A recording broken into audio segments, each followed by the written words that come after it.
అండి లంచ్ బాక్స్కి నూనె వంకాయ చేస్తున్నాను. దాంట్లో ఆయిల్ వేసాను, వంకాయ, ఎర్రగడ్డ, టమాటా వేసాను, ఒక పొటాటో కూడా వేసుకున్నాను. మీకు కావాలంటే వేసుకోవచ్చు, పొటాటో వేసుకోవచ్చు. ఇది ఇలా ఏగింది కదా. చింతపండు, టెంకాయ, మిరప్పొడి, నువ్వులు, గింజలు అన్నీ వేసి దీన్ని ఇలా మిక్సీకి పట్టుకుంటాం. ఇప్పుడు మనకు కొద్దిగా వాటర్ వేసేస్తాం. ఒక 5 minutes ఉడకనిద్దాము.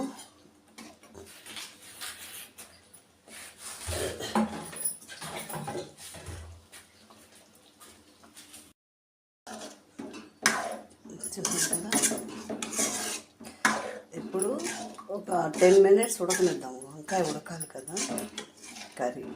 మళ్ళీ లాస్ట్లో కొత్తిమీర వేసుకుందాం. కారం